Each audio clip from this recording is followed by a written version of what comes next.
Mais Gérard Lopez, il se fout de la gueule de qui au juste? Expliquez-moi là. Parce que le pélo a coulé je sais pas combien de clubs et là il vient sortir la sulfateuse. Mais ta gueule en fait. Rappelons quelques éléments de la carrière de Gérard Lopez. Il a dirigé le LOSC, le club a fini endetté avec 120 millions d'euros, ça va que le club s'en sort bien derrière. Il a été propriétaire du Mouscron, le club a été déclaré en faillite. Son Boavista au Portugal est devenu un club amateur au point que des supporters ont recréé un deuxième club. Et enfin, il a été le président des Girondins de Bordeaux, club qui est passé de la Ligue 1 à la Nationale 2, alors qu'on parle d'un club emblématique quand même. Et donc parce qu'un certain Vicente Lizarazu a osé ouvrir sa bouche en dénonçant absolument tout ce qui s'est passé à Bordeaux, les 90 millions de dettes, les centaines d'entreprises impayées, les dizaines de salariés licenciés, et la chute sportive bien évidemment d'un club professionnel de Ligue 1 à un club amateur de National 2. Il va dire que Lizarazu devrait parler de foot plutôt que de parler de choses qu'il ne comprend pas. Hallucinant mais vrai, il va s'auto-jeter des fleurs en expliquant que personne ne voulait reprendre Bordeaux, que c'est lui qui a sauvé Bordeaux, qu'il a un amour très profond pour ce club-là. Non, ça je l'aurais pas osé. Et globalement, il va tirer à balles réelles sur tous ceux qui l'ont critiqué. La seule et unique chose que je veux bien admettre, c'est que c'est vrai que ça a été le seul à vouloir reprendre les Girondins de Bordeaux. C'est vrai qu'un club comme ça, normalement, qui est un club mythique de la Ligue 1,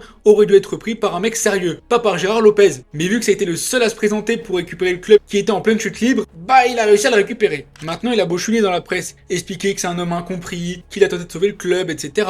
Qu'il a sauvé les Girondins de Bordeaux d'une disparition totale. Absolument partout où ce mec est passé, il a laissé un tas de cendres derrière. Donc je veux bien admettre que dans certains cas, il y a des circonstances atténuantes. Ok, mais il s'agirait peut-être de se remettre en question à un moment.